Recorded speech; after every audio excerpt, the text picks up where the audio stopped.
Here's Marvel Legends Stealth Suit Future Foundation Spider-Man. It's in the new windowless packaging with no plastic at all. On one side is the picture of the figure in vanilla pose, and on the other side is the comic artwork of it. Here's the top of the packaging with the 60th anniversary Spidey logo and the bottom. At the back is a picture of the figure with a different pose and the accessories that it comes with.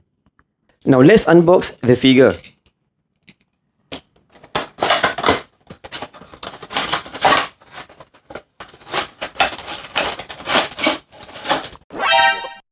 Here's the mummified figure.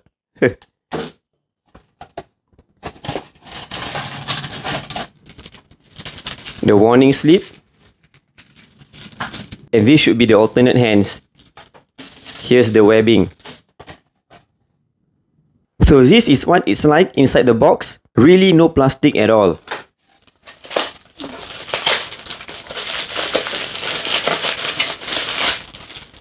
Here's the figure. What the heck, man? Look at this. The legs are so warped. Oh man, this really sucks. Look at that. What in the world is this? I'll need to heat up the knees and get it straight. Here are the alternate hands.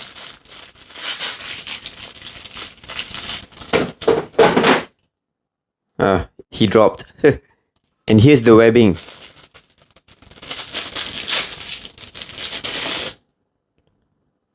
Here's the figure. I've dipped it in hot water and tried to straighten it out, but you can see that there is still a slight warp on the left knee, but at least it's not as bad as before. Kind of an easy fix, but it shouldn't happen in the first place, so yeah. So I think this is one thing about the new packaging. If they never pack it properly, the legs can really be warped to the side. The figure comes with a pair of fists, web shooting hands, and 2 web lines. The web shooting hand is just the standard hand that we've been getting with the other Spidey figures as well. The paintwork on it is quite decent. And for the web lines, it's kind of more translucent than the one we've gotten before. But I really wish Hasbro would stop giving out these web lines because I don't think any of us actually use this. I think I prefer the web splatter that we've gotten, like the ones from Velocity Spidey, Armored Spider Mark 3, and Armored Spider Mark 1. I was actually looking forward to an updated version of the Future Foundation Spidey, but instead we got this stealth version, which is actually still great. I really foresee Hasbro doing a Future Foundation Fantastic Four team and another update of the normal white version of the Future Foundation Spidey. But for now, I'm still quite happy that we got this stealth version. The appearance of the figure is just like in the comics. The paintwork on mine looks kind of okay. The edges of the spider legs on the chest is really crisp and sharp. Same goes for the back. But of course, the figure is not without minor paint flaws like this part over here where the black line doesn't reach the black area properly. And same over here below the knees. The way they painted the thin black lines over the white area, like the one on the wrists, is kind of like they plastered a thin strip of black tape. And this one on the right wrist looks okay because the end of the line stops nicely along the edge between the black and white. But for the left wrist, you can see that it goes over the black paintwork. Same goes for the back of the left wrist. It's the same thing for some of the strips of white line that goes over the black paintwork. You can see the strip of white line going over into the white area. Something minor that I'm kind of nitpicking, but it's obvious enough for me to see. So yeah, that's why I'm talking about it. Another problem is that the spider leg on the shoulder butterfly joints doesn't align with the torso. This right shoulder butterfly joint needs to be pushed more inwards than the other side in order to align the spider legs. And at the back of the figure, it's kind of a hassle to line up the spider legs because you can see here, it doesn't align well. And the legs on the left shoulder ball doesn't align nicely unless you adjust it. And if you were to adjust the back, the front will be off.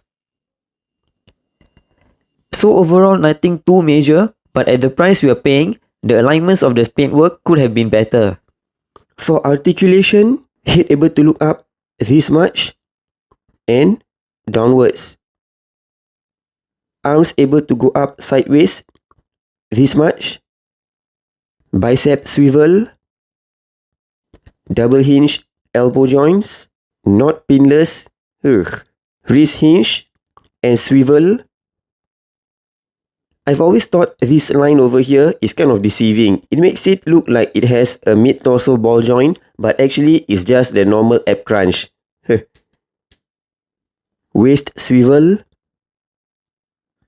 Able to do quite a decent amount of split. Van Damme split. Thigh swivel. Double hinge knee joint. Calf swivel.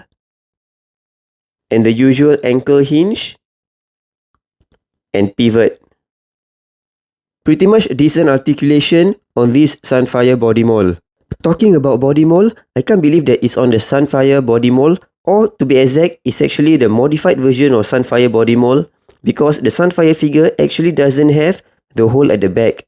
This Future Foundation Spidey has that hole. Just like the Cyborg Spidey.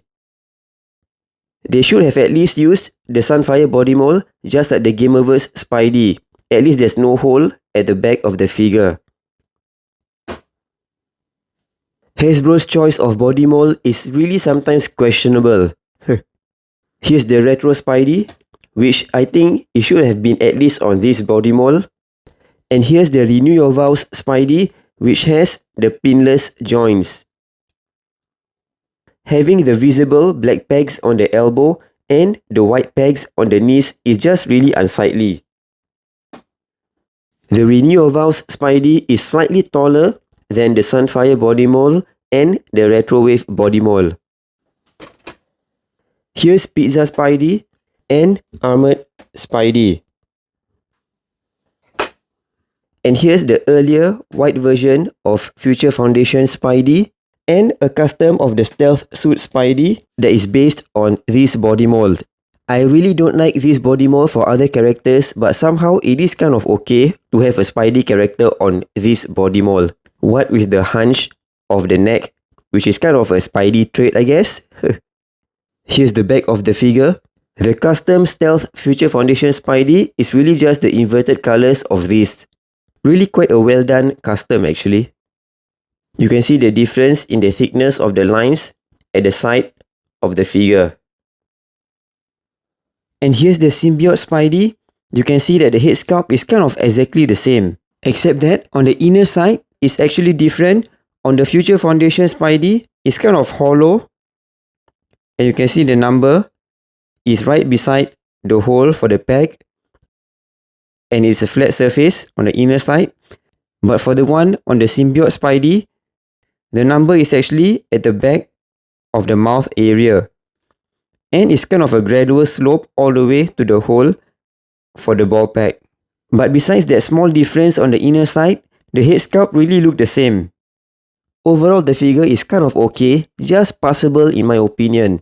They really should have used the Renew Your Vows body mold so that it has the pinless elbow and knee joints and you don't see the contrasting colors of the pegs on those joints.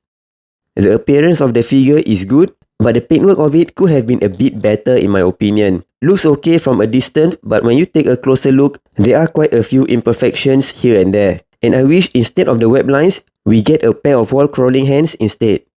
Thanks for watching, do subscribe to my channel and check out my other reviews over here.